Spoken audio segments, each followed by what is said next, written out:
de cette première partie informative du journal. On va à présent ouvrir le chapitre réservé à l'éditorial axé sur le retour massif des enfants vivant dans la rue sur différents points chauds de la ville de Lubumbashi, qui fait justement l'objet de notre réflexion éditoriale de cette semaine avec Émile Mouyaya. Les enfants vivant dans la rue ou chez gays sont ceux n'ayant pas un domicile fixe livré à eux-mêmes, et ils viennent de différents milieux, entre autres familles pauvres ou en conflit, les milieux ruraux ou quartiers défavorisés. Certains d'entre ces enfants fuient des foyers à cause des abus ou négligences des parents. Les autres sont issus des familles défavorisées, des orphelinats, des déplacés des guerres, des catastrophes naturelles. C'est le cas de la ville de Lubumbashi où nous assistons à une forte présence de ces enfants chégués à tout le coin stratégique, dont la devanture de la mairie au quartier Salama,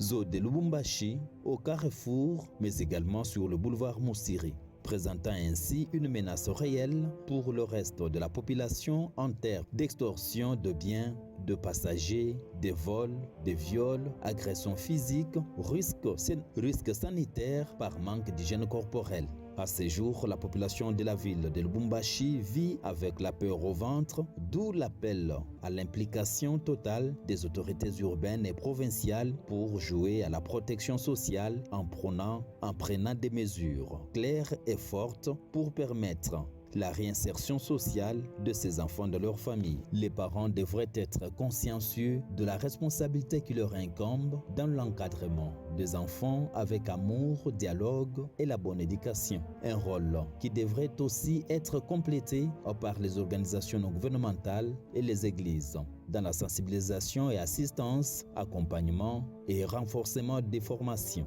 mais également mettre l'accent sur le soutien des familles pauvres d'où proviennent ces enfants. Si rien ne fait, notre société risque de faire face à l'inattendu. Plusieurs campagnes ont été initiées en son temps par le ministère provincial de l'Intérieur, de genre, famille et enfants, y compris la société civile, au cours desquelles les enfants abandonnés étaient acheminés au centre Lukuni sur la route de Likasi. Malheureusement, cela n'était que pour une courte période. Est-ce par manque de suivi adéquat? Les stratégies d'intégration n'ont-elles pas été à la hauteur? Les autorités sont-elles fières des retours en grand nombre des chégués au centre-ville de Lubumbashi? Doit-on s'habituer au danger Doit-on s'habituer au danger qui représente ces enfants? Répondre qui pourra. L'essentiel des informations parues dans les journaux, c'est maintenant dans cette revue de presse. C'est l'heure de votre revue de presse. Bienvenue à toutes et à tous. Ouvrons ce numéro par Mediacongo.net qui titre 47e conférence des présidents des parlements africains, la RDC au cœur de la diplomatie parlementaire continentale. Du 18 au 22 novembre 2025, Kinshasa s'est transformera en épicentre du dialogue institutionnel africain en abritant la 47e conférence des présidents de parlements africains et la 8e session du comité exécutif de l'Union parlementaire africaine. CDC Jacquemain Chabani annonce les débuts de la distribution des cartes d'identité nationale en mai 2026. Le VPM Jacquemain Chabani a fait cette annonce en répondant à une question orale avec débat du sénateur Jean Bamanissa sur...